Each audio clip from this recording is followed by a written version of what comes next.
black. Jesus, just stop. I don't know why I can't stop saying black. Are you... Los Boys. Every last one of us. But you're not all boys. So? Peter Pan? Were you expecting someone else?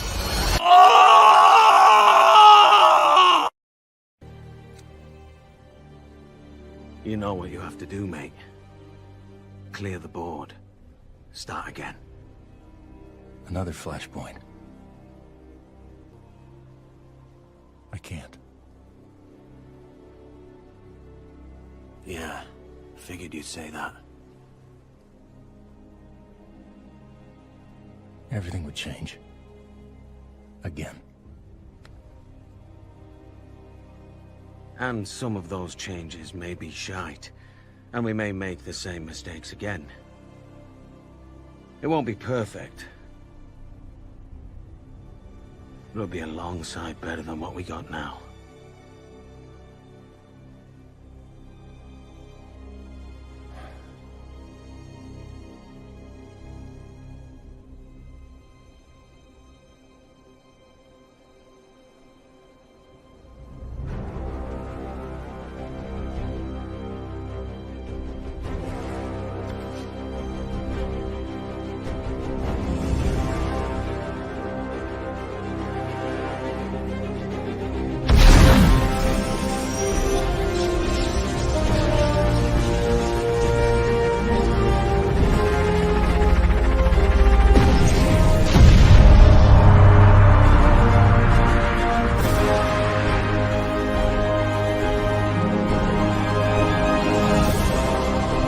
This time, it can be different.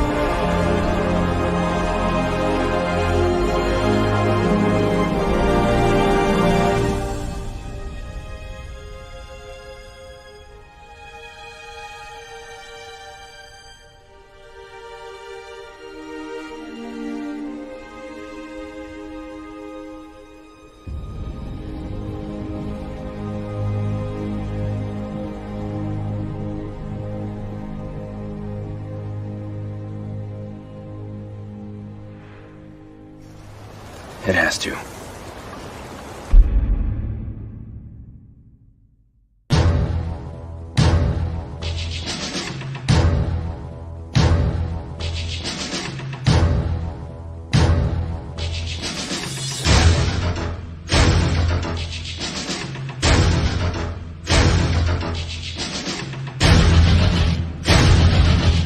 You're hit. You're bleeding, man. I ain't got time to bleed.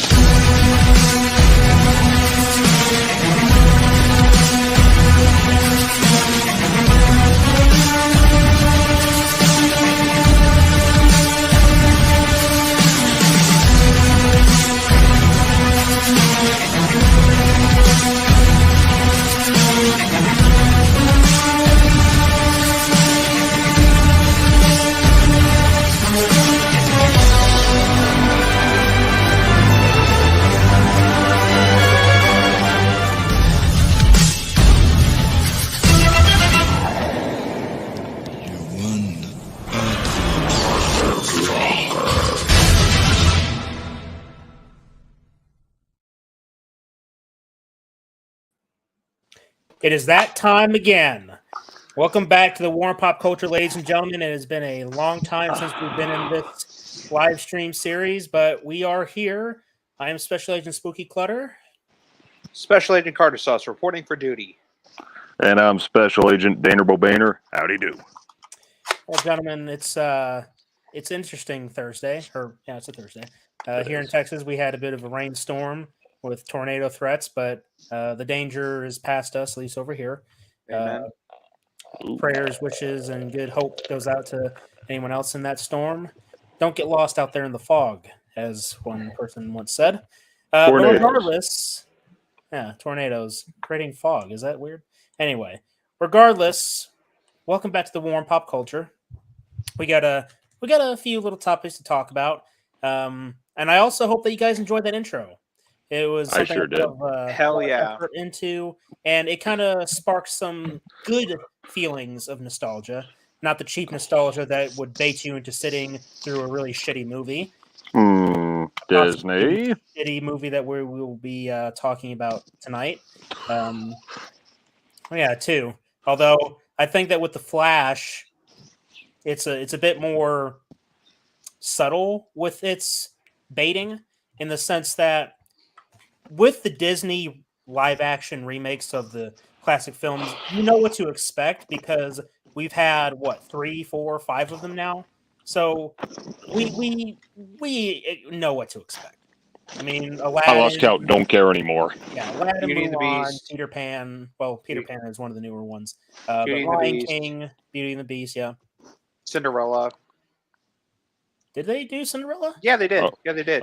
Oh yeah, Kate Blanchett was in it. I think. Didn't even know it. I don't remember it. It just shows how stupid it was, though, right?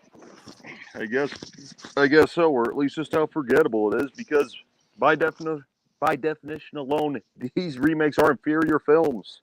They are inferior, but I've been thinking about it. I've been thinking about this live stream series. I've been evaluating the pop culture landscape that we're in, and it's tying into this Flash movie and the whole plot about the Flashpoint. For those who don't know, the Flashpoint paradox in DC Comics is basically a time travel story. And we've all seen time travel stories. We've all heard about the butterfly effect. You change one thing, it can send a whole bunch of other things into chaos, changing things, rewriting history. And that's really the key phrase I wanted to focus on, was the rewriting of history. Because it seems that Hollywood is either resurrecting old franchises and then messing with the established lore, like in the case of Star Wars, or just going the Disney route and say, hey, you know what? We're just going to straight up do a reimagining, or as the Critical Drinker has put it, updated for a modern audience. Right? Bullshit. I hate that term, reimagining. I just hate it. It's like, you're not doing a goddamn thing, dude. Oh, look who's here. Hey, Come on, everybody. Kyle, you There he were is. just in time. Finally got here. Sorry for the wait. No, you're good. Don't worry about it. So that's the thing that has been really irking me, is that it's this idea that it's a rewriting of history. Because with like things with The Last Jedi, right? They basically just bastardize the characters that we got. They're not so much rewriting history. They're fucking at least not until Rise of Skywalker, where they literally bring back an old villain that was supposed to be dead. But with Lazy writing. live action remakes, they're literally rewriting our understanding, or they're rewriting what people will understand are things like Aladdin, The Lion King, Peter Pan now, The Little Mermaid. Because when we think of all these films, we think about the Disney animated films, don't we? Yeah.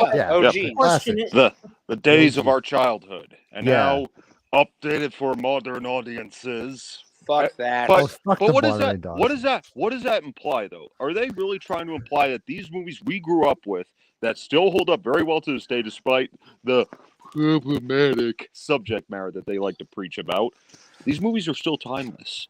Yeah. And I do plan to get back to doing my own reviews for those movies, because I've been I just don't want to watch Disney anymore. That's the corrosive effect that it's had lately. I even have hesitancy to go back to those because of the corporation it has become now. It has soured everything. From Basically- Star Wars, Marvel, the Renaissance. Destroying all this stuff. Well, you could argue that Disney has always been that way, but It's not. they couldn't be as open with it as they are now, because back in the day, the culture was very different.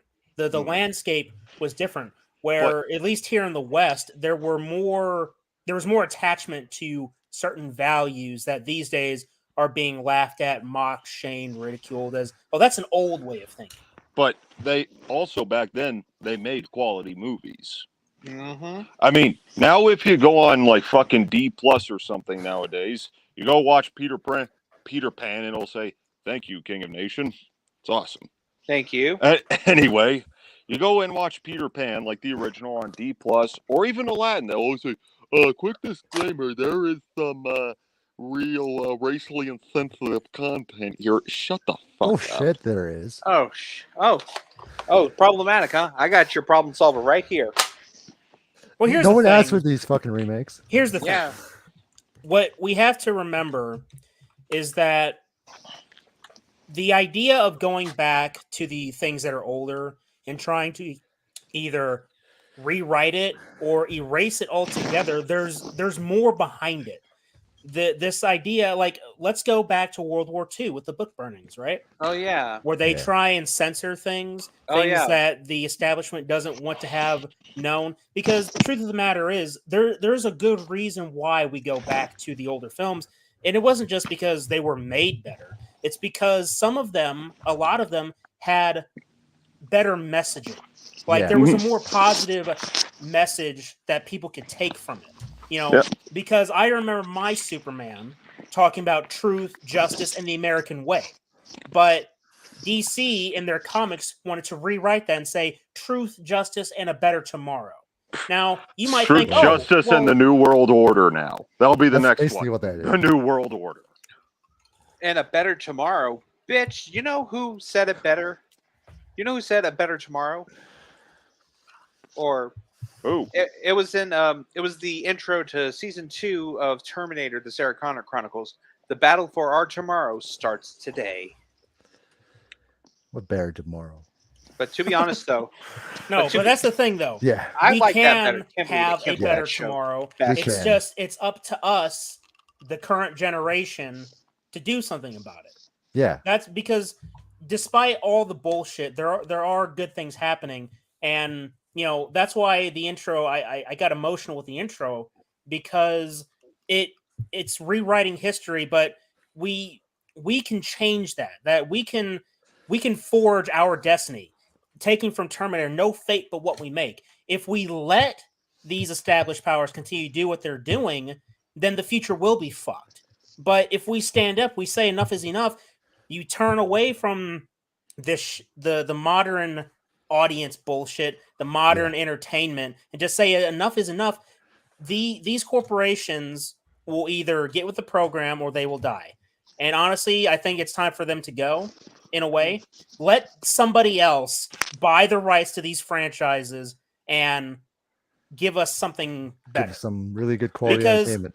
you don't want to completely erase or drop these current franchises. You think that I like seeing some of my favorite Marvel and DC heroes being ridiculed, being mocked, and No. belittled? I don't like that. I don't want to erase it. You know, I want because there are good things that came from it.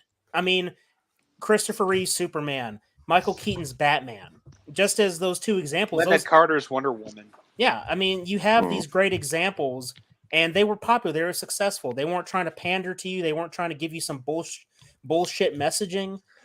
That's what we need to get back to. And even more, just adding on to it, what a good movie should do for me is that it should be entertaining first and foremost. Yeah. At the same time, it should also give a positive message that can inspire people to do greater things, because that's what a lot of movies used to do. It inspired you to do many different things. And you just pick a movie and we can explain, hey, this is what this particular movie was trying to push as far as a positive message is concerned.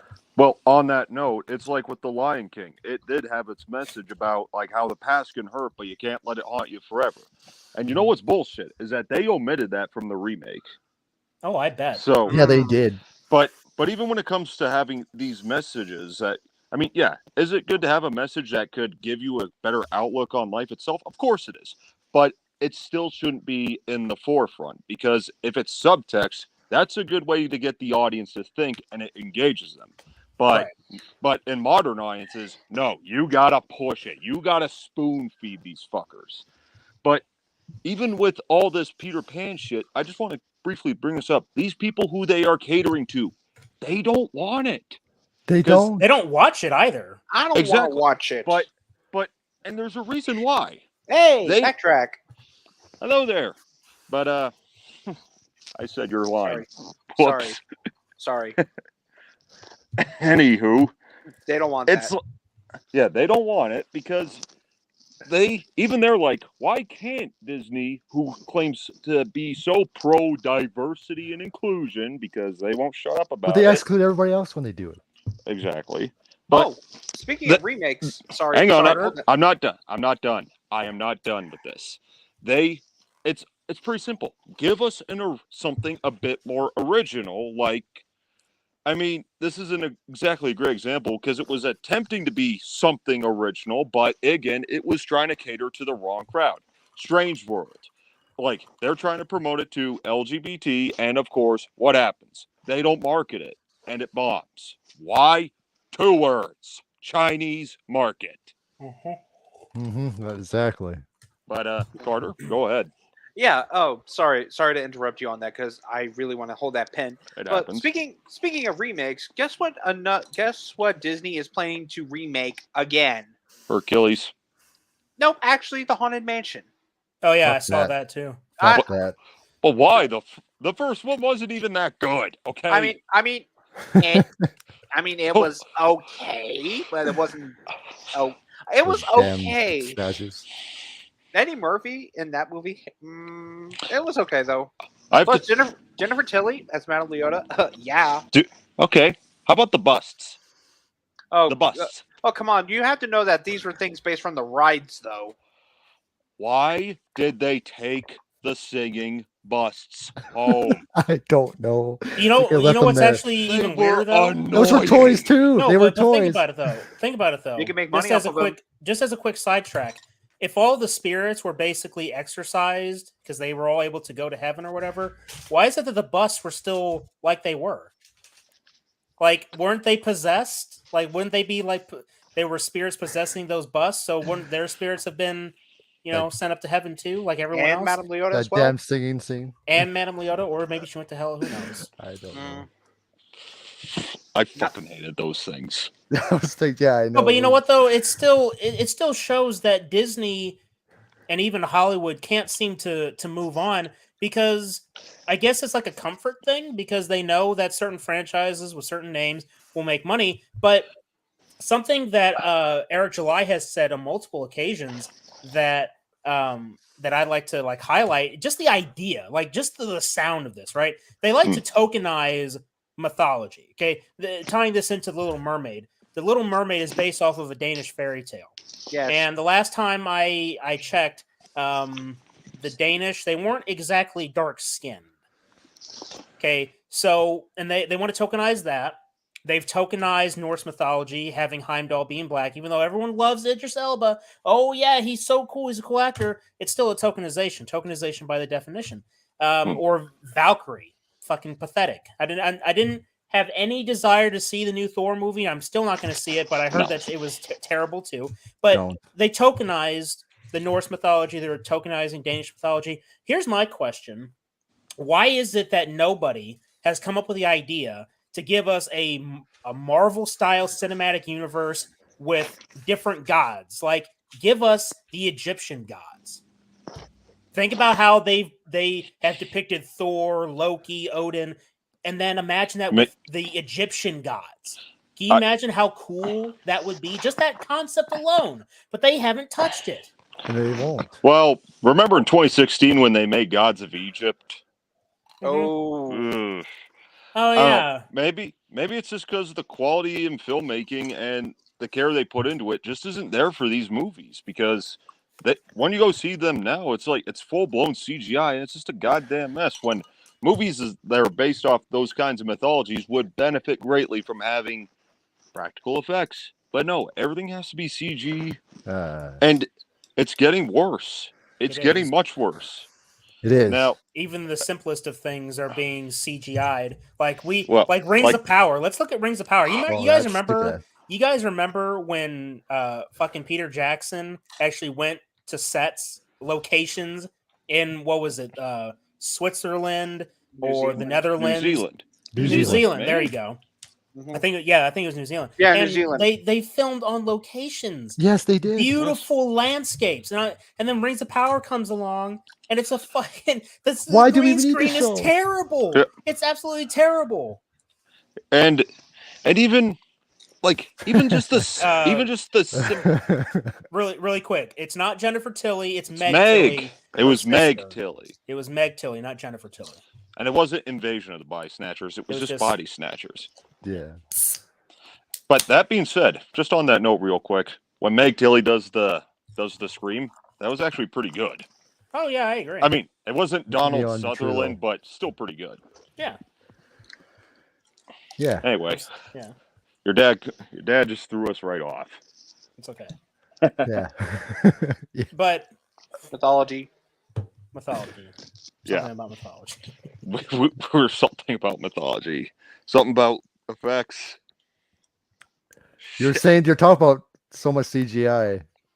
Well, yeah. I mean the CGI rings of power. Rings of power. Rings of power. Yeah. But, Rings of power. Like I was saying, even with the original Lord of the Rings, high quality entertainment.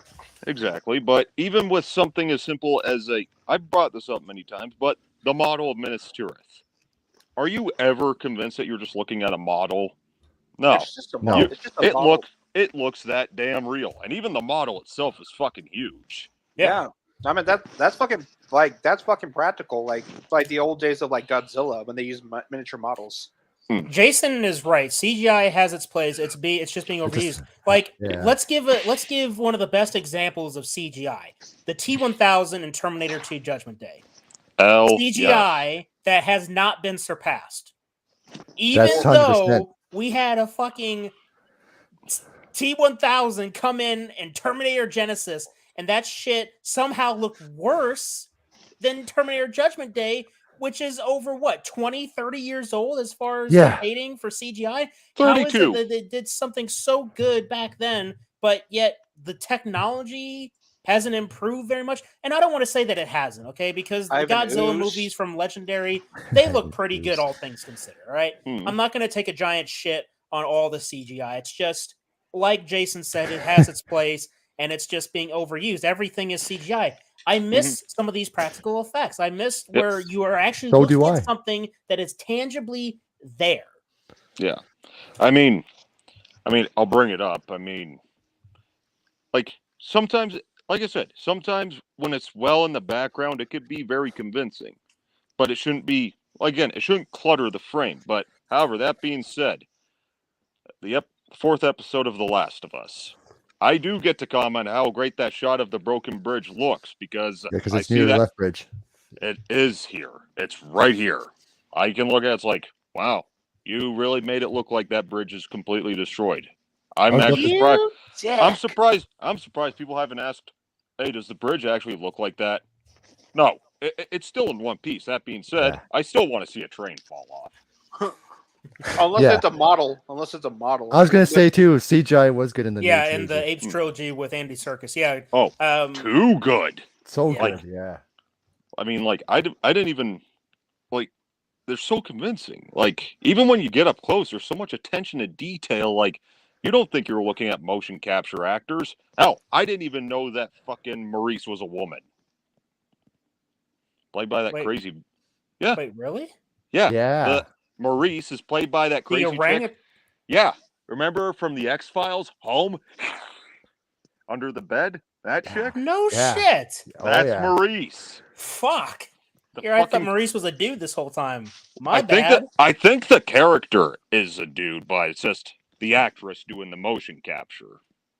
But then again, but you've seen the episode Home from the X-Files, which is one of the best episodes.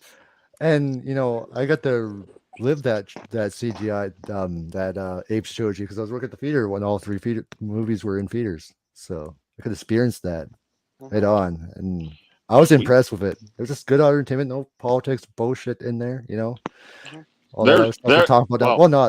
There were things in there. Well, there were things. I mean, like Abraham Lincoln as an ape. It's an underlying theme in those movies. It's not pushed in your face. That's what I meant. Pushed in your face. Carter, that was from the one with Mark Wahlberg. That wasn't in the new. Wait, he was talking about Abe Lincoln as Abraham Lincoln. Okay, seriously, that scene wouldn't have been out of place in The Happening. No. Well, that happened. Do I have to scream? It's Mark Wahlberg after all. Yeah, but didn't he? No, you know what? It would have been perfect because if that was in The Happening, The moment he got up to see the Abraham Lincoln ape, he was That said, stream even make it "No." I've been stupid. I am. Oh, the one. Oh, I'm talking about the. Oh, you guys are talking about the new ones. The one with the James one Franco with on the Andy first one. Serkis, the CGI apes. Yeah, it was Okay, covering the yes. bridge, but it was like pushed in your face, is what I was trying to say. Yeah, no, I gotcha. But you know what? I think that with all these Disney remakes, Which we have to remember that's why it's so important to hold on to the past, in the sense that remembering what came before and honoring what came before as you go forward into the future. I don't think Disney's getting that memo, though, because I think that they're just trying to rewrite history. And I know that people love to give. It's like, oh, but you know what else is there, right? That's one of the things I've heard. What else is there? What other entertainment is there? The entertainment is out there. Yeah. Do you know what that means? It means that there are other things that you can do. We need to promote it so that Disney and Warner Brothers, with all their bullshit, they're going to be by the wayside eventually. But and you know, go ahead, Dan. But even with like all the movies that come out, and people don't go to the theaters as much as they used to. Like, I'm not going as much as I used to because we're just getting Disney dump one after another, where it's just I don't care anymore. And people will sit there and wonder, well, what else is there to do? I mean, all these movies coming out, you don't want to see. Well, I say if you're not going to go to theater, take the time to catch up on some classics you haven't seen yet. Unless you're, too much of a softie to watch it and then just complain about how problematic it is and how it doesn't reflect the world we live in today. Oh, who gives a shit what it thinks about the world? You know, when they say you can't make, movies like Airplane or Scary Movie or Tropic Thunder these days, why can't you still make these? Why can't you still make these days? I don't care what blue-haired idiot thinks. These movies are not for them. I come to watch these entertainment movies to skip away from all these politics bullshit. But when they start putting the movies, it's just like, why you can still make those movies today. It's just that no one has the balls to do it. Exactly. But they don't understand the context of it. Like, well, no, Robert they don't Downey care. They don't care. Yeah. They don't care about the context. That's the thing. Because that requires thinking. Because when you talk about certain, we'll call it sensitive subjects, right? Yeah. You can give them all the facts in the world, and they will not care. That's the thing, right?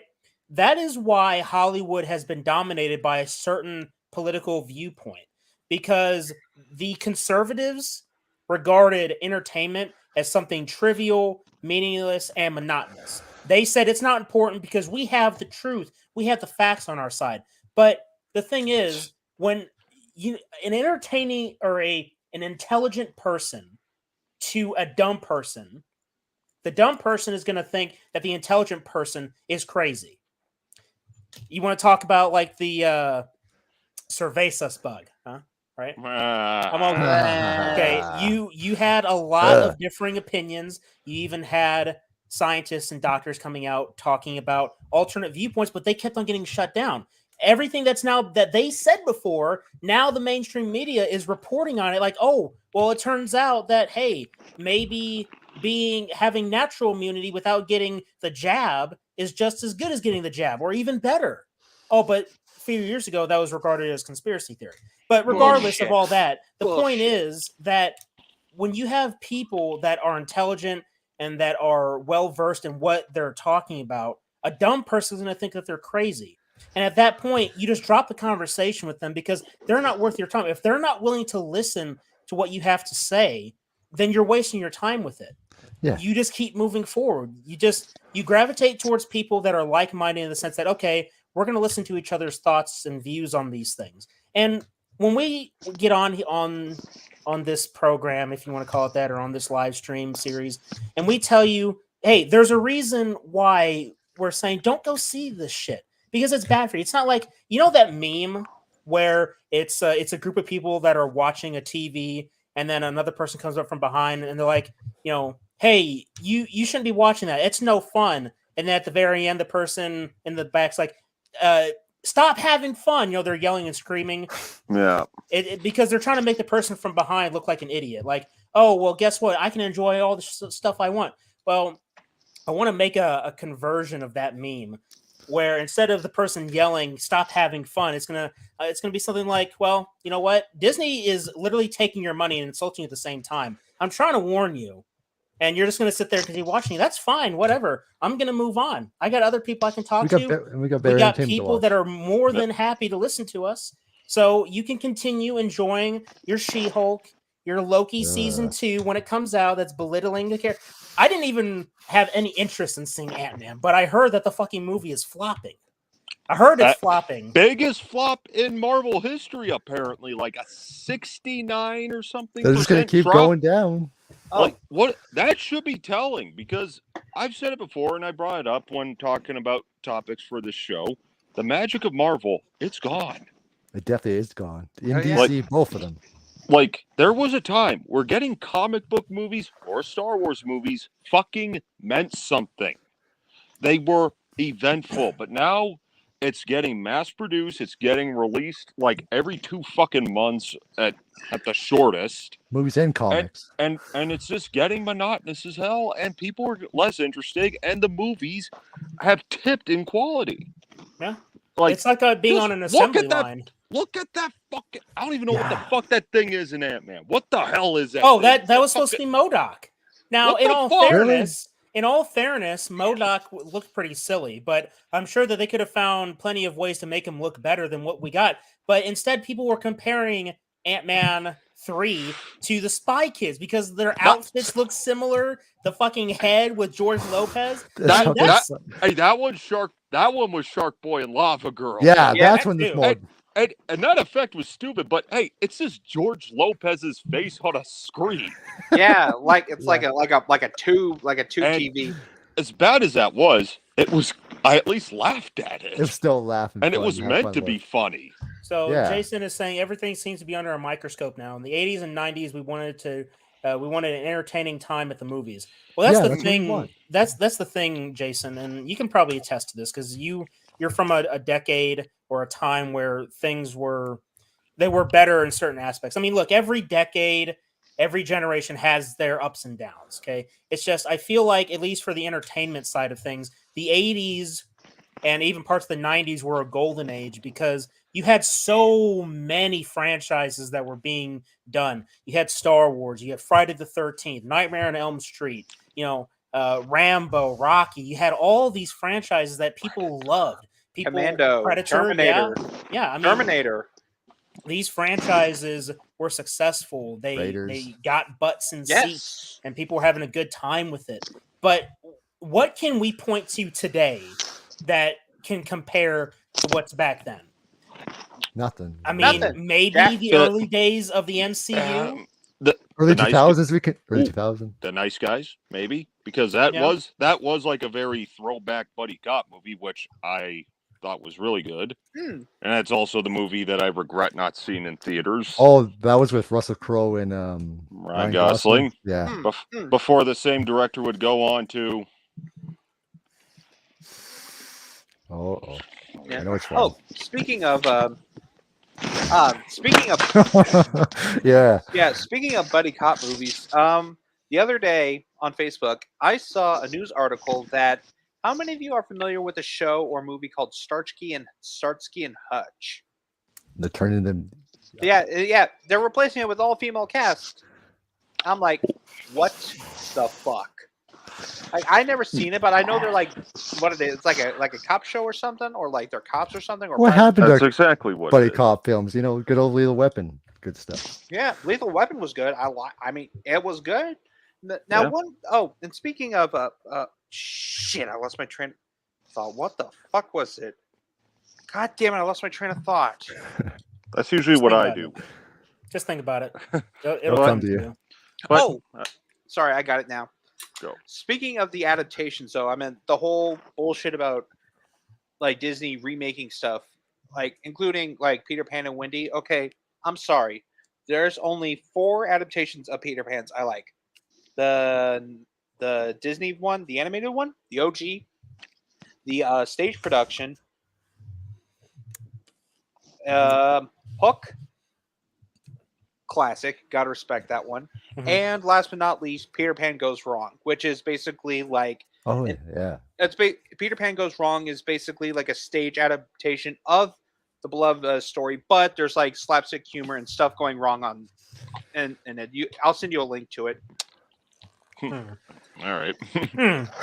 But is anybody here even remotely surprised that they tokenize the characters? Like, No. I feel No. like that, I mean, Hell no. obviously we know that it's status quo these days for anything that's being updated for a modern audience. There's always going to be a tokenization. There's always going to be a race swap, gender swap, sexuality swap.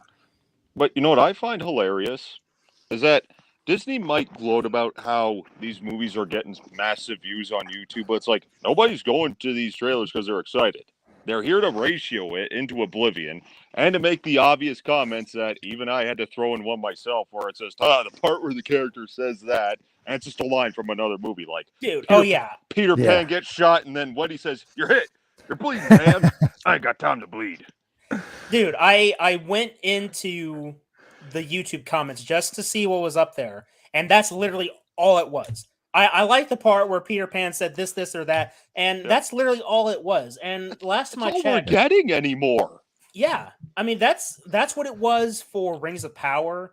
That's what it was for Little Mermaid. I mean, until they turned off the comments again, and YouTube they is pandering and catering to the mob that doesn't. I mean, because YouTube is a public platform, but now they've hid the dislike counter, which obviously that was done a long time ago.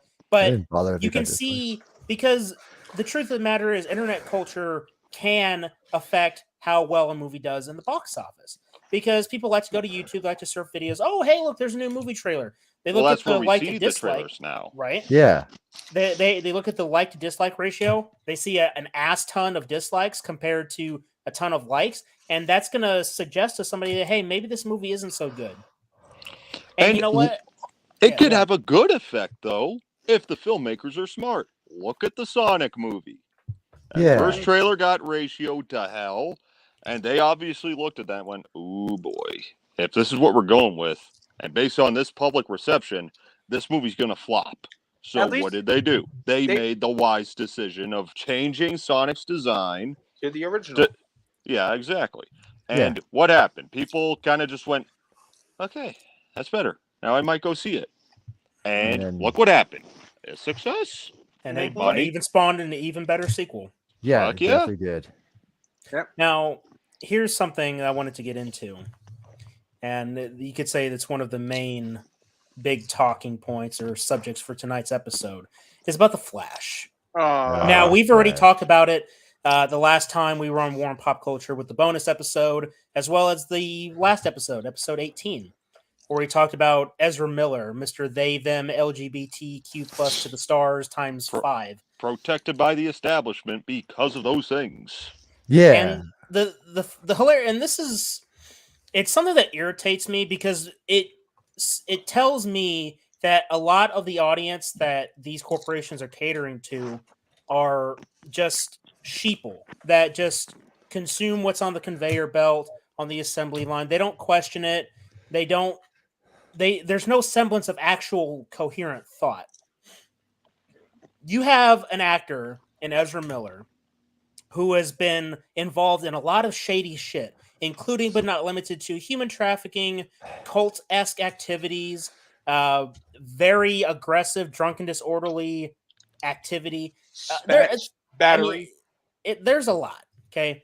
And I'm thinking to myself, okay, you're going to make this Flash movie, not only because, guess what, we're going to be rebooting the DC universe because we decided to kick Henry Cavill and everyone else or whatever. He went against you guys?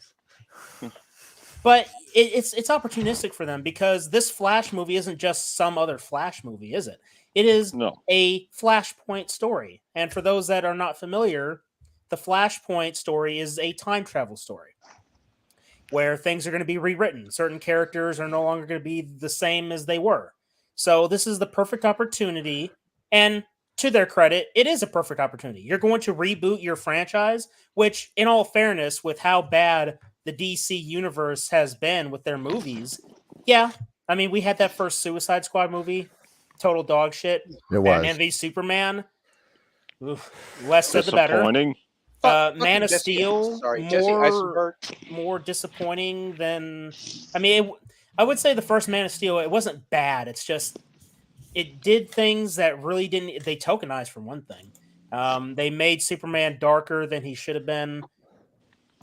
But I'd say that out of all the movies we got, Man of Steel is probably the strongest because it focused on being its own movie first and foremost. It didn't try and shoehorn in unnecessary bullshit. I mean, yeah, you had the Wayne satellite getting destroyed, but you didn't see fucking Batman show up at the very end like, I know who you are, Kent, or some bullshit like that. Yeah. You know, it was its Superman origin story. It's what we needed. Like, it's doing what Marvel did up until Batman v Superman, where that is Justice League 1.0. So the whole reboot thing, you could argue, was desperately needed. What they shouldn't have fucking done was decided to, oh yeah, we're going to kick out Henry Cavill's Superman so we can tell a younger Superman story. What exactly is that supposed to mean? Yeah, we know where he's supposed to end up. Nope. Right? I mean, we got a fucking 10-season series on that, don't we? Yeah, Smallville. Yeah, we do. But why? Yeah, not to mention the Flash and Green Arrow and is in Smallville. Yeah, well, I mean that's because they had the Crisis on Infinite Earths thing because the CW was tanking. I mean, Batwoman. Remember Batwoman? Oh fuck! Oh, what was Batwoman? Yeah, but right? I don't know what that is. Oh, also, the one thing I really hate about Batman v Superman, Jesse Eisenberg as Lex Luthor. I'm sorry, I love Jesse Eisenberg as Columbus and Zombieland, but him as Lex Luthor, I just want to straight up deck him in the face. I just want to deck him. More like the Riddler than. Yeah, he was more like Riddler than. Yeah, more Riddler. Like he had that Jim Carrey-esque tone to him. But here's the thing, right? This movie, The Flash, this is their flagship movie that's going to launch them into their new DC. And getting back to Ezra Miller, obviously, I mean, most people would probably think, how exactly can I separate the art from the artist when the artist has been convicted of multiple dirty things? Yeah. Right?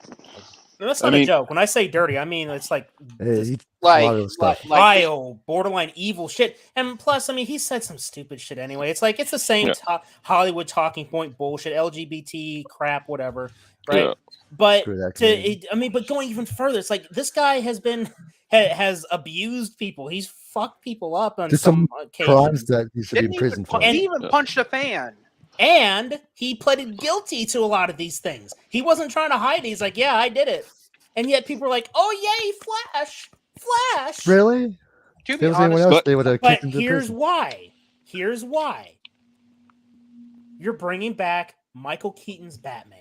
And what did everybody do? All the fucking trailer reactions. They shit their pants when fucking Keaton showed. He said, yeah, I'm Batman. It's like, don't even give me that shit. It's like this is basically sorry, Flash, Gab, this is step aside, Flash. We don't need you. This is basically they're trying to be their version of No Way Home, DC's version. Well, yeah, but even for the marketing team, you know they had to do that though. Like that was an act of desperation. Like with all the current controversy going on with Ezra Miller, like they knew they couldn't put this fucker in the forefront for too long in the trailer because nobody likes this guy. Nobody likes him.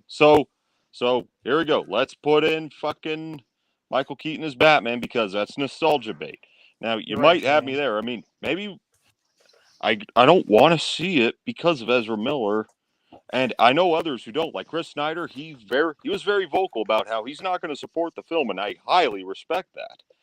And he also made a good point because Ezra Miller is not someone who just said stupid stuff on Twitter a decade ago. He committed real fucking crimes that he pled guilty to. Yeah, and they're still going to keep his ass. Yeah, but they fired Henry Cavill, or he quit. That's something that isn't really consistent, is it? I feel like he was more removed because James Gunn said, you know what, we're going to go forward with this reboot, and we just don't need you anymore. But you know what, man? The truth of the matter is, Henry Cavill is a very likable guy. If you've seen him in interviews, I mean, he's one of the boys. That's what I say, because he cares about the lore. He's even said in interviews that you need to respect the lore of the franchises that you're messing around with. But James Gunn and these guys don't respect the lore. Well, I guess we'll see, but and yeah, even with the issues for like what Man of Steel might have had, Henry Cavill was definitely not one of them. In fact, he was the biggest positive about it. Yeah, like, Not to mention, you look at him, like, yeah, he's perfect to play Superman. He even does, to an extent, he does kind of look like Mr. Christopher Reeve. Yeah, like in his heyday. Oh, also, didn't he make a cameo at the end of Shazam? Nope. No, that was at the end of Black Adam. No, but in Shazam, you see Superman, but you don't see his face. Oh, that's fucking stupid. Originally, he was supposed to.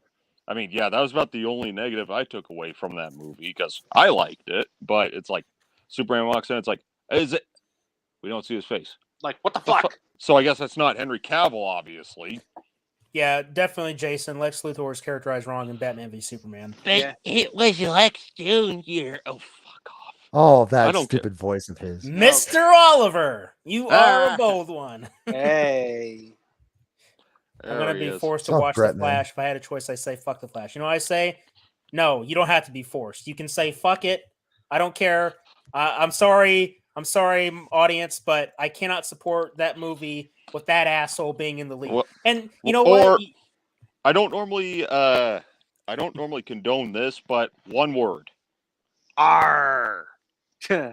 What do you think that's code for? But you know what though? If one Ezra Miller wasn't bad enough, now you gotta suffer through two of them, both insufferable twats. And you know what? Here's the thing. Barry Allen, and I don't know too much about the comics. I didn't follow Flash as much as I did Batman and Superman, but I felt like Barry Allen was a lot more intelligent, more of a science guy. Like he was knowledgeable on things. Well, you'd think with the kind of power that he has, and instead of being some bumbling idiot who goes Ezra on these Miller's weird monologues about brunch. Like what Ezra the hell? Miller's version of the Flash doesn't strike me as the intelligent type. He's more like Wally West Flash, where he's kind of like the Joker, like a practical Joker guy, rather than a scientist who got affected with the Speed Force and such. No, Ezra Miller's Flash, the first time we see him, the first thing he reminded me of like a downgraded version of Tom Holland's Spider-Man when we meet him in Civil War. That's what he fucking reminded me of. I didn't like his Flash anyway. He was a shit Flash. Yeah, it was a piece of shit anyway. And to be honest though, if I somehow took over Warner Brothers, my first decree is to fucking get his ass out, like fire him, like get him the fuck out. Why take over Warner Brothers when you can start your own company? Start your own company, and then just buy DC, right? Yeah. Hey, Warner Brothers, I'll buy DC from you. Come on, give me the price. Okay. Buy it, and then you start making things right. Mm-hmm. Ultimately, that's probably what will have to happen because yeah. Hollywood eventually is going to go bye-bye, at least in its current form. You're going to have alternatives that are taking over. You have a few rising stars. Freezing over there. Yes.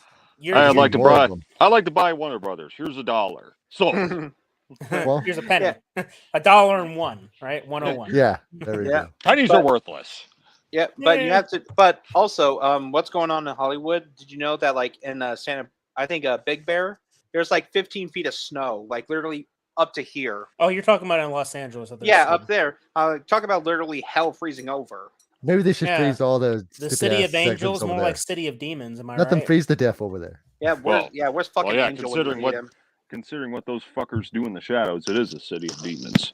Mm-hmm. Yeah, we just need Mr. Freeze from Sub-Zero to freeze all the. Oh yeah, it's ice to see you. Kill them all with ice. Yeah, or Captain Cold. Chill. Or Captain Cold from. But if you want to see Michael Keaton, stick to these things right here. Mm-hmm. Yeah, that's what I say. You know what? Oh, you're excited about seeing Michael Keaton's Batman? Jeez. I'll just go back to the actual good ones. Don't go support this movie, guys. I'm serious. I understand about channel responsibilities. It's just my thing is have a little bit of self-respect for yourself. I'm not telling you what to do. I'm just making some very helpful suggestions because ultimately It's like trying to separate the art from the artist. I hear this argument so many times. It's just there's a point where that is not a plausible reason to do. Like, obviously, you would think, all right, if the main lead of your favorite superhero movie is a mass murderer, you're not going to go support it, right? No. Most people would say no, but there would be people that say, well, separate the art from the artist, right? Art from the artist, motherfucker. I'd still kind of give people shit who actually willingly went and saw Jeepers Creepers 3. Yeah, who the hell? But now, I don't think this should apply like to old movies, obviously, because I mean, yeah, there are movies where even some of your favorites will have people in them where it's just like he's done some terrible things, like Ferris Bueller's Day Off, fucking what's his name, Jeffrey Jones. Jeffrey Jones, the guy who plays Rooney. How he was convicted. How he's a convicted pedophile. And when you break down the plot of that movie, where he's in pursuit of a teenager, it's like life imitating art, I guess. But yeah, or like that. This is that's a supporting character in these movies, though. And this is from way back then, and this is before this was known to the public. This is now with Ezra Miller. Lead actor. We know all this. The movie isn't out yet. We know all of this shit about him. He's the lead in the role, and people still want to see it because they cast their line with okay, Michael Keaton, stick you on the hook. Got to bite right on the balls. Reel it in. That's why we're posing the question tonight about is this Flash movie going to be the Spider-Man No Way Home for DC? Because the thing is with Spider-Man No Way Home, they were marketing that film heavily on the returning cast members from better Spider-Man movies. It wasn't even about the prospect about seeing the other two Spider-Men. Just the mere fact that they had Doc Ock and the Green Goblin there. That is what got people in seats. And then to add the cherry on top, it's like, oh my God, we might actually see the other two Spider-Men come back. That's what got butts in seats. And that movie, it was average at best. And I am not afraid to say it. I mean, those scenes with the characters, it was, for what it was nice. It was nice. It's just the thing is that movie served its purpose to give Disney some extra pocket change before they came out with their next flop. But they had less to do with this movie though. This one was like, I'm pretty sure Sony made most of the money back than Disney did on this one. But of course, that's what happens when they're sharing. Right. So again, it wasn't as much of a damage because here's another thing. That movie, I mean, I know I just said average at best, but for most people, it was good. I don't think I've heard a single person say it was bad. Yeah. Compared to Velma. Yeah. Oh, and speaking of Marvel and DC, I swear, like, why did you know the one thing we never see, though? One character we never saw. Black Cat. Marvel. We never saw her. I swear to God. Maybe I have a feeling, like, fucking better not make a Black Cat movie where it's I swear to God, it's fucking tokenized. I'm fucking done. Like, come what do on, you mean you're fucking done? You should already be done. You should already be done. Quit supporting Disney with everything that's already happened with that fucking corporation. Like, you know what? People were like, oh, you know, what about Cara Dune in Mandalorian season 3?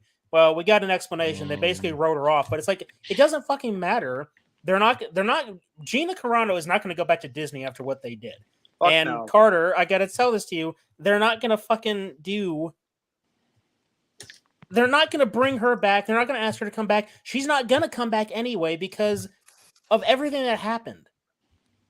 They're going to write her off. I knew they were going to do it.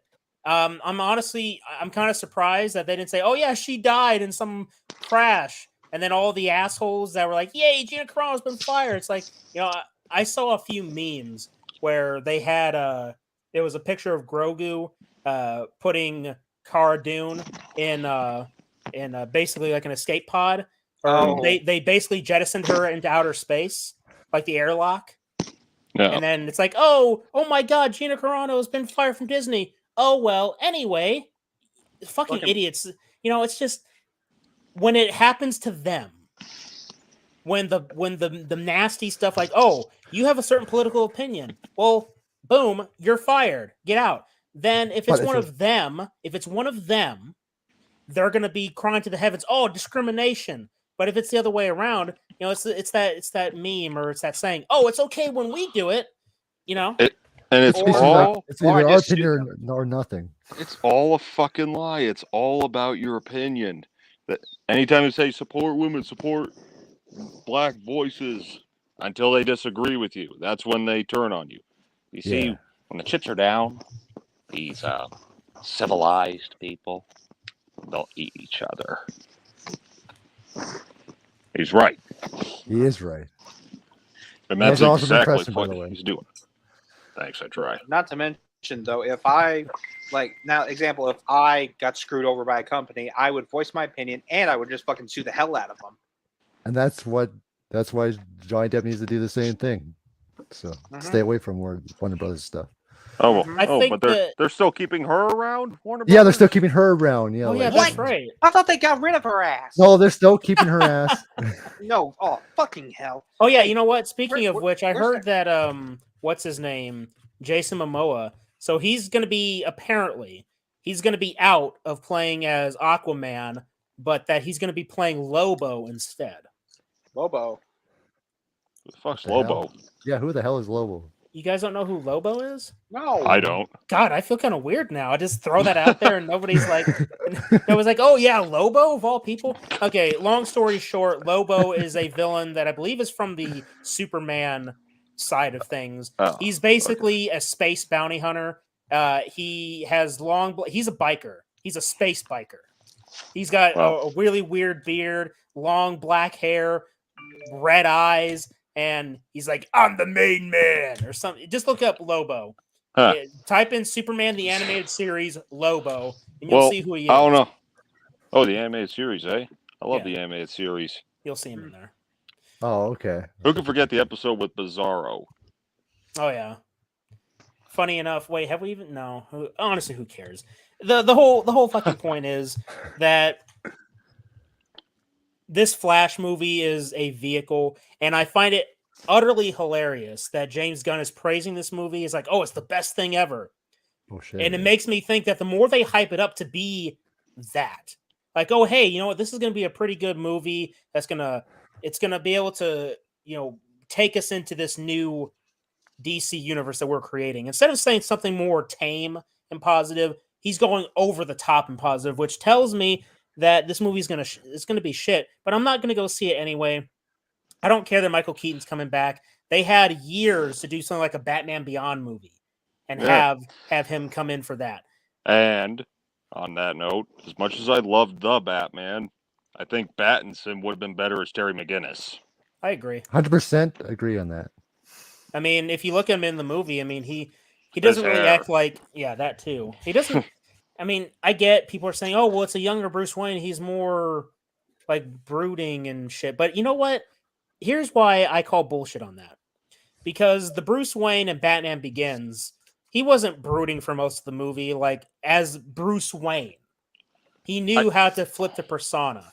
And maybe it's just He got Christian Bale, like going from, yes, he could be broody when he wants to be, but then flick of a switch, he's Patrick Bateman all over again. Right. Where are they? But I mean, I guess if you want to excuse it, it's like, oh well, they're trying to do something different. Okay, fine. I still think that he could have done with less depressing shit as Bruce Wayne. Like with the Batman thing. I mean, when he plays Batman, it's pretty good. That when that theme song hits, that theme song is like the best thing about that movie for me. I mean, for me, it almost rivals Danny Elfman's theme. Almost. yeah. I mean, I don't know if I told you this, but for the last time I was playing Arkham Knight, sometimes when I'm playing, I'm just sometimes going do do do do. I can't help it. Yeah. And do we really need to see a live action Batman Beyond? Because they would just ruin that too. I'll just stick to my animated classic. Yeah, I mean, if they were to do it now, they'd probably fuck it up. Yeah. But, Yeah. Oh, also, sorry. It's also, an obsession. It's an obsession with identity politics that has tainted a lot of it. Yeah. Like, even if that kind of shit existed before, I'll be quick about this, Carter. Don't worry. But like, even in the '89 film, you do have a black Harvey Dent. But back then, nobody gave a shit. I mean, you had Lando Calrissian. Yeah. Now, I mean, but again, he tried out for the role because he wanted to play Two-Face. And they didn't do But it the way they're doing it now with He that. never got to. Yeah. Until a Tommy Lee comic came Jones. along. Yeah. That doesn't count. That is not a sequel. The Schumacher movies are not a sequel those to have the nothing first to movies. those have nothing to do. Because you know what? I don't care. I do not care if Pat Hingle and Michael Goff are still playing Gordon and Alfred in those movies. If Judi Dench can play M in the Brosnan era and the Craig era in James Bond. And screw the whiny little pussy ass parents who complained about the toys that for Batman Returns. Who gives a shit? There still were toys. I don't care how scared. They didn't care about the toys. They cared about the violence, like the nose biting. Oh, who cares about the really? Have this Joy Entertainment on TV Dude, and shut up. It's just fucking chocolate syrup or just corn I didn't syrup. care John Carpenter killed a kid in Solid Precinct 13. It was a fun entertainment movie. So it made me laugh. It made me laugh actually because they looked at the ice cream. Anyway, Carter, you were going to say something. Yes. I remembered now that my train of thought is back. I remember what I was going to say. What Kyle mentioned earlier about those satire movies, the ones that we can't make today, like Scary Movie. I mean, I bet you there's like a bunch of Mel Brooks movies. Mel Brooks, the guy who did like Spaceballs and other stuff. I know that. No, there's I don't know that. I do not know. Completely clueless on that, my friend. Okay. Anyway. Okay. Anyway, why is that? I know that there's one movie that would not be like if they tried to remake it. I'm pretty sure they just Blazing Saddles. They can still do it. I don't Or give the a shit what producers. other people's The feelings. producers. I was about to say the producers. They can still make it. Who gives about the other? I mean, people's all you got to feelings? do is just draw up a small list of movies. It's not that hard. You, I mean, you No, a lot of basically stuff you just can list say. off any movie that was made before 2000. Yep. Anything from the 80s, 70s. Can't be made. Can't be made. Oh yeah, that one definitely can't be made. But I mean, it's like Kyle saying, who gives a shit? Because I like this song. I like, and not to mention that have the balls to do it. You know what I mean? Yeah, That's the thing. Exactly. But you have That's to remember why- in the Oh, keep producers. No, I'm sorry, but you have to remember in the producers when that. Okay, now this is from the controversial play called "Springtime for Hitler." There's a line in there that says, "Don't be stupid, be a smarty. Come and join the Nazi party." That was actually Mel Brooks. Mel Brooks actually said that, and you know what's funny? He's actually Jewish, so he's basically making fun of the Nazis. So, yeah, because we moved past this bullshit and cultivated a sense of humor. But some people, especially the current generation, have failed to do so. I mean, yesterday on Instagram, I saw this video of this old Titanic bouncy house, and people were complaining about it. Now, I've been on that bouncy house. They had it at a fucking Midway at a Stampede many years ago. I remember it. It's to describe it, Caleb. It's a Titanic sinking. Yeah. You climb up it. You basically bounce down it like a fucking bouncy slide. But it has nothing to do with the movie, right? It's just the Titanic. It's just the Titanic. But again, people were still. But again, people like I read comments saying, oh, "But people died on the Titanic. Like this is so offensive." It's not offensive. You know why? None of them are around anymore. They're all fucking dead. So I don't think they care. Do not get offended on their behalf. You weren't in the Titanic. Nobody on this earth was on the Titanic. Well, shit. You Whether know what? they survived or not, Has they're nothing to dead. do With that logic, merely making anything about Titanic could be considered offensive. Like somebody could get offended that, oh my god, they made a Titanic movie. That's offensive to the people on the Titanic. No, survivors. But I mean, how can you justify that? I mean, yeah, obviously it was a terrible thing. It's just a bouncy house, like for kids.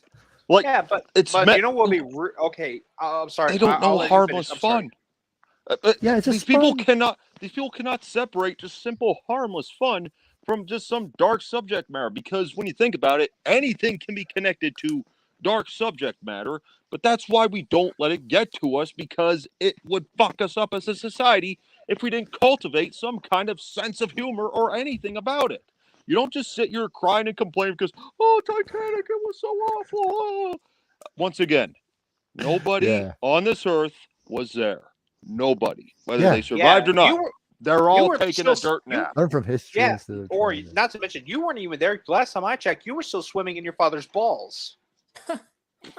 Oh No, you know what though? No, not even. It probably your great grandpappies. You know, on that note, bring out something like this. Okay, so does anyone here remember a Disney animated show in the early 2000s called The Proud Family? Yes. Yes, I fucking remember that. Okay, so they brought it back on Disney Plus. God and damn it. they had a legendary segment about slavery and reparations. Now, here's the hilarious thing about that whole thing. First and foremost, the reparations that these people are crying for, where do you think that shit's coming from? It's coming from the taxpayers, aka the people complaining. The government is taking your fucking money. You're crying for reparations. So the government's like, oh, okay, you want reparations? Well, we're going to take your money and then we're going to give it back to you, but you're going to be getting less back than compared to how much you gave. That's the hilarious part about the reparations. That's the irony, that you're paying for your own reparations, but you're getting less of your money back than what you put into it. And you're crying about it. Instead of saying, you know, and on top of that, just as a quick side note, but back to the main subject, nobody alive today experienced the slavery of 300 years ago or 200 years ago. Yeah. But again, people like to complain about it just for the sake of getting on their high horse. But why attack people that had nothing to do with it? But if they're not doing something like that, which is counterproductive on its own, they want to erase stuff that did happen. They just want to erase it because it's a touchy subject to them. But these people are failing to realize the old saying, those who don't know history are doomed to repeat it. They want to erase, they want to, exactly, that's the idea. We're never going to be a perfect society. We never will be. That's why when we make mistakes, it's for future generations to pick up on said mistakes and to ensure that it doesn't happen again. Yeah, learn from it. Yes. I would say that the modern version of book burning from the Nazis in World War II is the internet censorship and the tearing down of statues, all that shit. That's all collective. Cancel culture. And yeah. Fuck cancel culture. That's what it is. I mean, because like when Gina Carano made, you know, when she shared that post, the post that got her fired. Yeah. As a quick side note, I find it very interesting that people are, even still to this day, are crying about anti-Semitism as if like because it's like, oh, you're anti-Jewish. But the funny thing is that the term Jew or Jewish, that's not a race. Like, if you actually understand, Judaism is a religion. Anti-Semitic, and the even more hilarious part that's in connection to that is that you can take a shit on Christianity all day, and people will either say nothing about it or they'll praise you. But the minute you criticize something that's Jewish, as in the religion, which people don't really think about, they don't think about that the term Jewish is a religious thing because you have Israelis today, but you don't hear people complaining about Israelis. And you're barely hearing anything about Jewish shit. But yet the media likes to every once in a while I see articles pop up about that. Oh, anti-Semitism is on the rise in the US. Fucking where? Bitch where? Bitch where? Where is it happening? They love to have the big old boogeyman of the straight white male. And it's not just with, you know, racial things. There's so much more about it. I'm not going to open up that big can of worms because we'll be here all night. But that focus, I mean, just the stupidity and how all this cancel culture, the identity politics, all the shit has infected so much. I'm fucking tired of it. Same. And that's why we're doing this series, because we're trying to highlight the bullshit so that people understand. So when we say, hey, instead of going to support these fucking trash movies that are just, I mean, how is it, and I've said this 1,000 times, but you know what? If you keep on saying it enough, you're staying consistent with what you believe and what you're preaching, right? It makes no sense to give your hard-earned money to people who hate you. Eric July said it thousands of times. It makes no sense to do it. It's fucking stupid is what it is. Like, you're going to go to Marvel and say, you know what? Yeah, I know that you've called me racist, sexist, you're taking my money, but I'm still going to give it to you because, oh, new Wolverine movie, new Deadpool. Oh my God, Hugh Jackman's coming back. No, I don't care who the fuck's coming back. I mean, now look, if somebody's going to offer it to me as a gift, like, hey, I'm going to buy you tickets to Deadpool. You know what? That person's trying to give me a blessing. Who am I to deny them said Look, blessing? it's not like you give their money, your money to it. But it's appreciating the gesture at the very least. I mean, yeah, and you still didn't give them your money. But I'm not going to go out of my way to pay money to see any Yeah. of that shit. I'm sorry, no. I did get a Disney related product for my birthday last year, but thanks, Dad. I do like it. What did Love you you, get Dad. anyway? What was it? Oh boy. Hey, was it a Predator movie? Oh boy. Oh boy. Go on, I'll be right back. I would still blew that up. Okay. Anyway, But no, I mean, look, you don't want to beat people over the head with a lot of this stuff, at least too much. It's just, as somebody who's been observing this shit for the past 11 years now, it's frustrating that people still haven't got the memo, to use a Batman Begins quote, because it's so obvious, it's so in your face. When you have She-Hulk, for example, that where the writers openly say, yeah, we did some of these things just to piss off the fanboys. When you have in the episode, you show a mock-up of Reddit of people saying, oh, She-Hulk is stupid, or why is there a woman in a lead role? I mean, it's so generic and stupid. It's ridiculous that we're even still in that sort of logic climate, whatever. Oh, Star Wars. Red 5 standing by? Red 2, actually. Dude, that actually looks kind of cool, though. Yeah, I think the green offsets my jacket enough. Upsets it? Upsets? Hey. Oh, he said offsets. Oh, offsets. I said upsets. No. What? Yeah. No, I mean, it's the same shade. Yeah. Almost. It looks fucking cool, though. Yeah, except Disney dropped the ball with this too. Or Hasbro did. Because the fucking chin, the chin strap, right? Yeah. You notice it's not there. But that's okay because I got a beard. I don't want to wear it. The buttons that you click them into, a piece was missing. Ooh. I tore the room apart. Couldn't Tear find the it. ship apart. Yeah. Anywho. Or blow that ship out of the sky. That is technically a birthday gift from my dad. Well, there you go. Yeah. But again, I do not want to give these fuckers any more money. No, you shouldn't. Enough is enough. It's just like it's just like they did what they did with the so-called Grand Theft Auto Definitive Editions. They were just trying to cancel what the original Grand Theft Autos did. I heard that the remasters were shit too. Like the War Down versions, they canceled everything that made Grand Theft Auto great.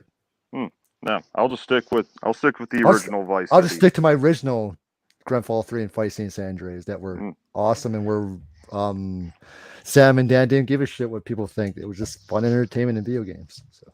Right. Oh, also, sorry to interrupt, but there was one thing I would like to say that that Titanic bouncy slide thing. I actually went on that, and it was actually kind of fun though. I didn't see anything. So did I. Yeah, but also, like, how's that offensive? Like, it's not offensive. Oh, you want to know what's offensive? Oh, I got pineapple on pizza. You think it is? No, is that offensive? Pineapple on pizza, is that offensive? No.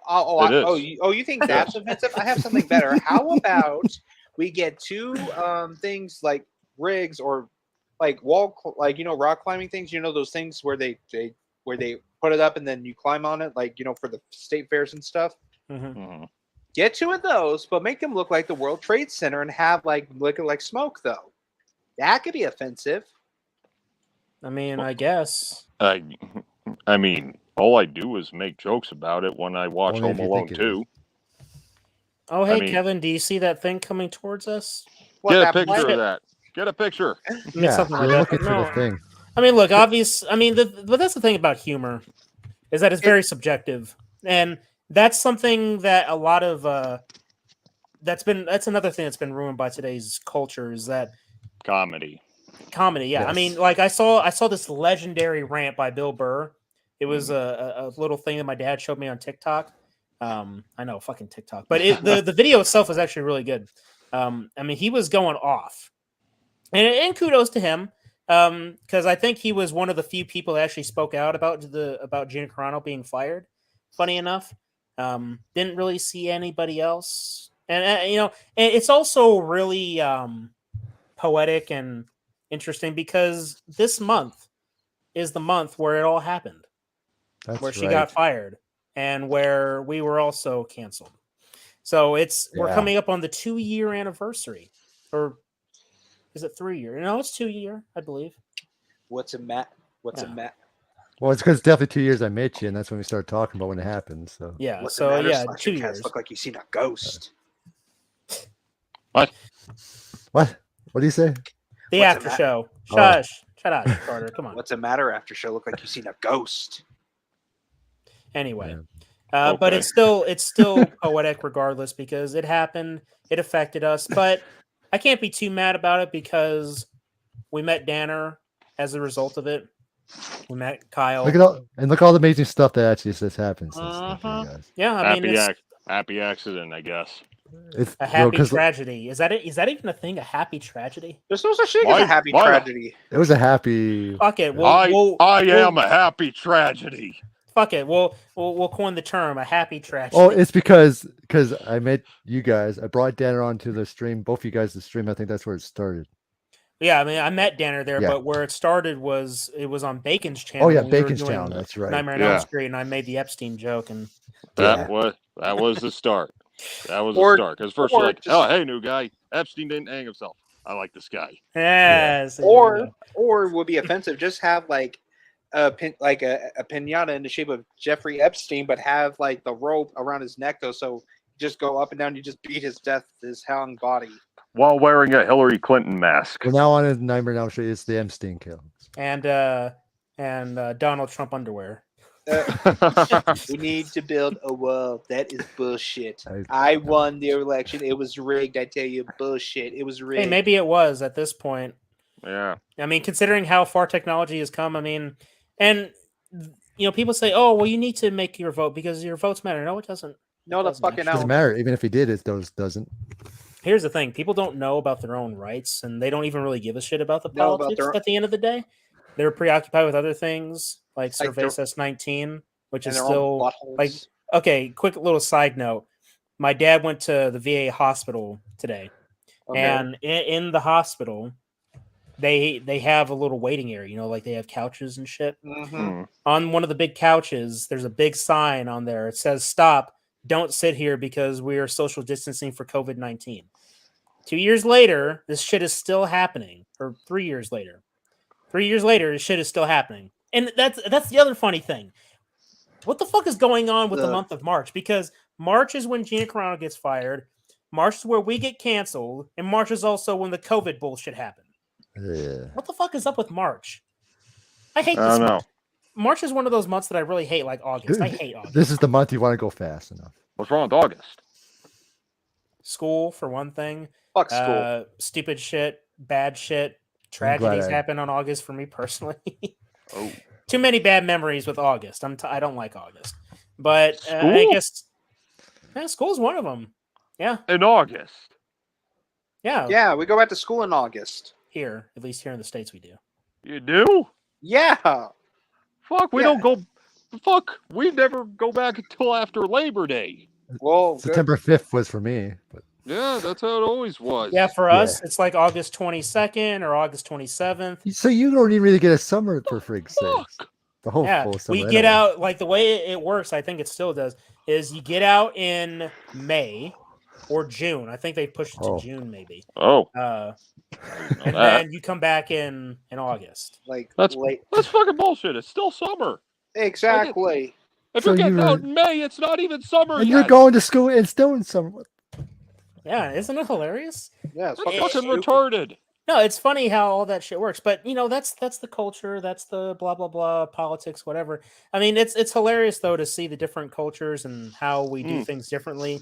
But yet we're all still affected by some of the same bullshit. Like, that's the real big problem, is that identity politics isn't just affecting the West; it's affecting everywhere else. Everywhere. It's funny though because like with China, right? Where China. Disney Fuck likes to just like, we got to appeal to that Chinese market, and that's why they'll censor their things. They believe in all of their values so much unless it's having to do with the Chinese market, in which Chong, case, chong, okay, chong, chong, chong. we'll Yep. cut that little lesbian scene in Rise of Skywalker. We'll not show the Eternals or Shang-Chi and the Legend of 10 bullshits. We will cover Chadwick Boseman's face. We will fucking shrink down fucking John Boyega on the Force Awakens poster. Oh, but Black Lives still matter, you know? Right. But Get there out you of my go. store, you black. You black. You Get out have of my to do store. better. You got to do better, Senator. Yeah. That fucking look. Before Falcon and Winter Soldier came out, before all the bullshit shows started coming out for Disney Plus, I was a little excited for Falcon and Winter Soldier, mainly because you get to see Bucky, and I like the Winter Soldier. But I went through that series, man, and it was more of that racial subtext bullshit. They were trying to say that Captain America was not the first super soldier, that there was actually a black man that was the first super soldier, and that he was robbed of his Captain America thing. Again, they're fucking with their own lore, and the lore isn't even that old. Like, Just to cater to people who don't even watch it and care way too much about, well, like to complain about racial injustice on Twitter or some shit. Right. But it just shows that they don't really care about these franchises in the end. I mean, I'm not going to sit here and say that everybody working at Marvel or DC, that they don't care.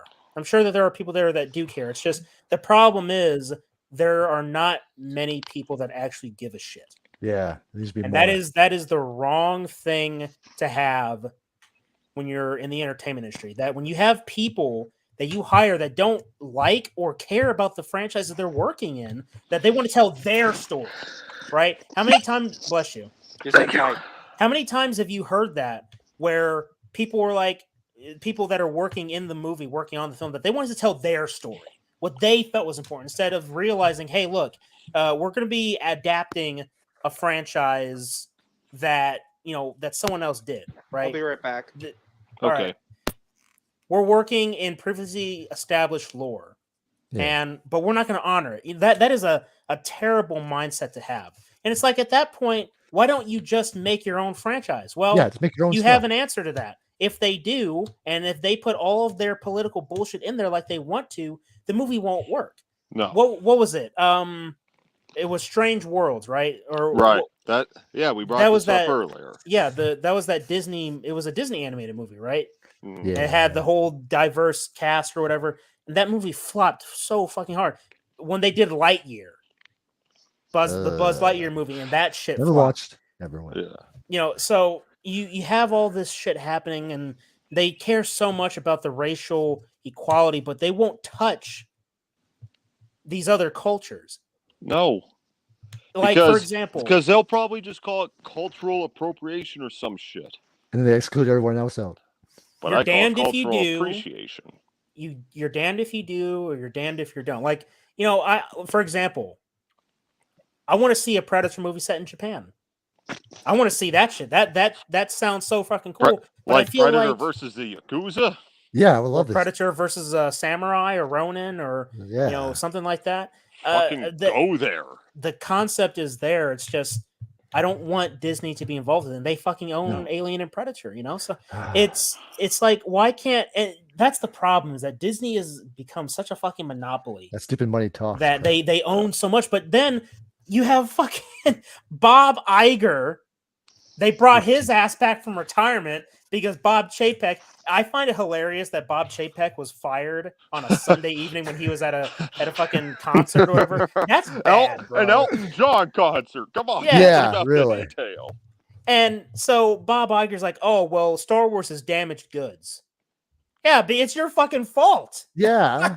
It's your fault that it's damaged goods. What do you expect? Fuck but you. Know what? You know what? Okay, cool. You think that Star Wars is damaged goods. Tell you what. Give it to somebody who actually gives a shit.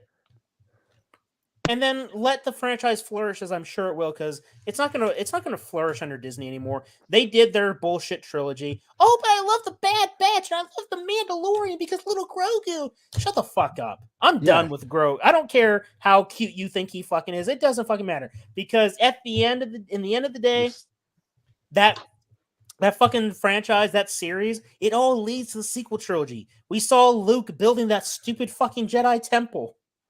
the same one that gets destroyed. And it's like, oh, well, what happens to Grogu then, right? What happens to the Mandalorian, the badass? Stupid, man. And Carter, what the fuck is this ghost face shit? Yeah, what are you doing? You know, I saw a comment in Kyle's chat earlier tonight where someone had said, good, I'm so glad to see a YouTube channel that isn't talking about Scream. It's like, you know what? I appreciate that too. We're not talking about Scream. Everybody else is talking about Scream. We're talking about I'm going to be talking about Scream tomorrow. It's okay. We're not going to blame you. I just wonder why Carter decided to put on his Halloween costume early. At least I'm excited for it, but, you know. I think people, it's gonna be like Halloween Ends, you know, where it's like people like, oh my god, this final installment in the franchise, and then it's like it was a fucking dud.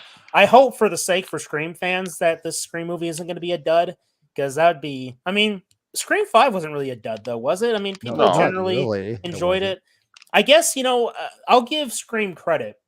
Their commitment and consistency with their main lead is good. I mean, Sidney Prescott is arguably the best final girl or one of the best final girls because she hasn't died in her franchise, which is good. I'm glad. Don't want her to. Yeah. That's why she didn't come back for and then that's why I just keep shaking my head. The people keep whining that she's not in there, but I want to see her come back just to see her die. Come on, people. Because that's what they'll do eventually. They'll get to Scream 15. It's like, well, time to finally kill off Sydney. We're gonna kill her off Texas Chainsaw 2022 style. But by then nobody would care because the well would have run dry, I think. At 15. That's the problem, because that's what I'm trying to figure out with the Scream franchise. It's that the original made sense. The sequel made some sense with the mother of Billy, wanted to have revenge. And then Scream 3 just kind of, that's where I kind of lose my interest in the franchise when it gets to Scream 3, just as a quick side note. But regardless of all that, oh my God, Carter was Ghostface this whole time. Shit. All right. Final thoughts, my friends. Here goes. For the love of God, please don't go watch The Flash. Even if you're like, oh, but I have responsibilities to my audience. No, you don't. Tell your audience that, look, you want me to talk about Flash? Watch the fucking CW Flash. You want to see Michael Keaton's Batman? Go to the 2 films that he's in. Yeah. For Christ's sake, you don't have to do it. You don't. You have a conscious choice. Nobody's holding a gun to your head saying, if you don't go see The Flash, I'm going to shoot you. There's nobody there saying that.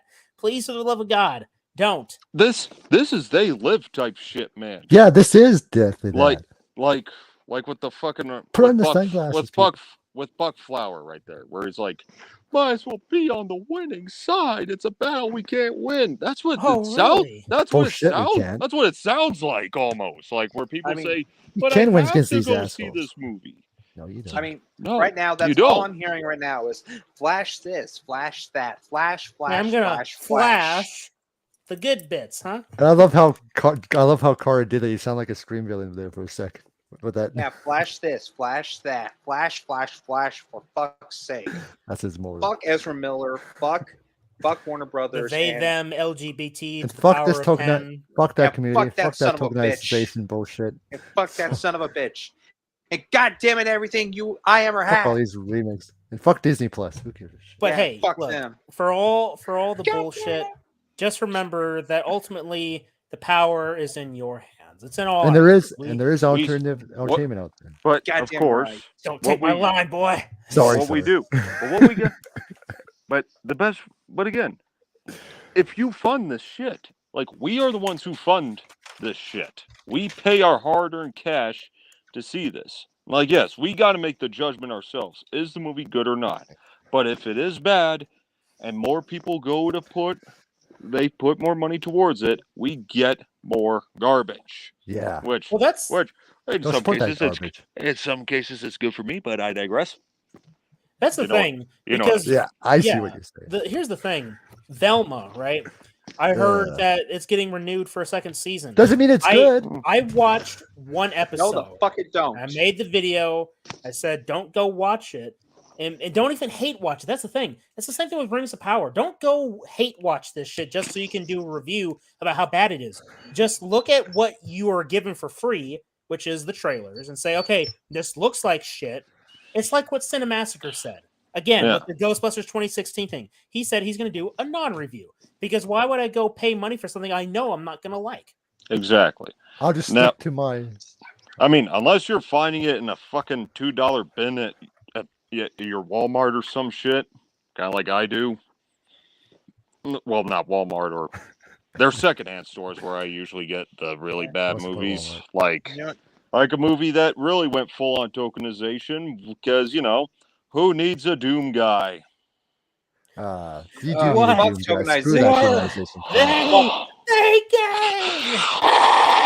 Yeah, don't go watch Velma. Stick to the classics like Where Are You and the 4 classic animation shows that what made Scooby-Doo. Not this bullshit that. Well, that's watch the live action movies. Live action movies are even. I never thought I'd say I don't like those movies. I don't like them. What? But here's the thing, all right? That's right. The message. I know. The message that I would give to the younger generation that is coming up and all this crap, turn off the TikTok, right? Turn off that social media. If you want to get into some good entertainment, go to some of the 80s and 90s stuff. Seriously. Fucking A. And 70s. And yeah. But even when I go, the whole 1900s. Even when I go hunting, that's what I want to look for. I look for the classics. Like there's still plenty of 80s and types of movies out there that I still want to get. I want a DVD of Adventures in Babysitting. God damn it, I want that. And I just picked up Fast Times at Richmond High recently too. But even on that note of what you just said, Caleb, put down the phone. That's basically what it's come down to. Because look, it's funny how we have changed in our own way. Like, there were a time where, like, you'd see kids out in the skate park, and there was a time when the old timers would say, "Oh, damn kids in their skateboards and all that shit." They're just kind of frowning upon them. Yeah. Nowadays, we look at that and go, "Good for them." They're not fixated on a glowing rectangle. They're just having a good time outdoors. Which I was when I was a kid. Spending time with friends. Exactly. Right. Missing that human interaction. Like going This out, is a perfect balance. Just want to make that perfectly clear. We're hanging out, having a good time. Go to a but still go to looking your at a friend, glowing rectangle. Go to a friend's house, play a board game, play Dungeons and Dragons, play Battleship, play Uno, play a fucking Ouija board, play fucking NES or something. For I don't fucking care. I would stay away from that, but there was a Ouija board. What the fuck? Sorry, take your percent, Carter. But you're on the right track. Yeah, I get it. Or even just watch a good movie, or if it's a bad movie you like to rip on. Movie nights. Or even just have your classic sleepover, play your classic video games with your friends. Build a fort with your blanket. Build a fort. Oh yeah. Hell yeah. Or better yet, just go to either Pizza Hut or Blockbuster on a Friday night. Oh, I missed that shit. I missed that day. Because I used to go to. They can't do that though, Carter. All they got now is Netflix and chill. And social media bullshit. I mean, I guess their version would be just order a pizza and have Netflix. I mean, that's okay, but yeah. But that's the thing, though. I did not grow up in the city, so for me, going to Blockbuster was extra special when I came down here, because like, okay, here we go. I get to look around, and then I get embarrassed. Did I ever tell you that story? No. Wow. Okay, I was 14. Oh boy. Back in the day when people were always sending these weird pictures and audio fucking things on phones that were all about jokes and shit, someone who didn't have my number sends me this. It's not just a picture, but really, really, really loud audio. Well, let me guess. Is it a moan or something? Not quite. It's worse. It was a photoshopped image of Osama bin Laden fucking George Bush. And the audio was just, "Hey everybody, I'm looking at gay porn on my phone." That happened to me in a Blockbuster video. Wait, did you have the audio really loud? Not by choice. Like, it came out that loud. Like, I only had it in the middle. But still, either way, people looked at me. And then got back to Stark. Who the fuck are you? Who was it? I don't know. Just Wrong some number. asshole? It was the wrong number. They didn't even know who I was. Oh, so they just like, hey kid, here's a funny video. That's kind of funny though. Some with a lot of But back to the whole but back to kind of the whole generation thing we were just discussing. We didn't have it. I wouldn't say we had it easier. We just had it better because we felt like it felt like I said, these felt like events, like we've earned something. Yeah, and look at the cartoons we grew up with compared to what the kids get now. Yeah, I don't even know. Like, I don't watch any. I mean, I like I don't, said, 2012 was where things really started going downhill for me on the whole culture spectrum. Maybe that's what the Mayans predicted. Yeah, 2012. The world was going into an apocalypse, but it wasn't a particular world-ending apocalypse. It was more so a cultural shift apocalypse where all the good shit started turning to bad shit. Probably went sour. That has to be what they meant. It couldn't be a coincidence. Yeah, kind of like the whole thing with 1997. Hong Kong 97. Like when Britain turned the rule of Hong Kong back to China. Oh, in 97. The movie was such a Titanic failure. Titanic. This movie, what? I'm clueless. Hey, you are clueless, Carter. No, I think that came out in 95 or 6. Oh shit! But then again, Alicia Silverstone, and she was in Batman Robin, which came out in 1997. Oh, and not to mention 97. And I was born in 97. Shit, we're back again. Don't forget, 1997 was a good year for the supernatural television. Buffy the Vampire Slayer in 1997. Yep. 94, I got Pulp. Food. 94, I got. And reproduction. Food turns to shit. The Flash is fucking shit there. Yes, it is. Shit. I'm sorry. Oh my God. I think only half of us got that angry video game nerd reference, but that's okay. Obviously, but and one more thing about the Little Mermaid. I have to bring this up. I actually brought this up during our No Country for Old Men watch along because this breaks my goddamn heart. Javier Bardem is playing the king. Yes. Javier Bardem. No Country for Old Men. Yeah. Skyfall. Yeah. He's playing this. I don't know why he's even part of that project. Oh, that guy? Yeah, he's that guy. playing King Triton. Oh my God! You know, to be honest, I was expecting Terry Crews to play him. But then again, They Javier probably Bardem is Mexican, isn't he? Yeah, and she. But The math ain't adding up. Okay.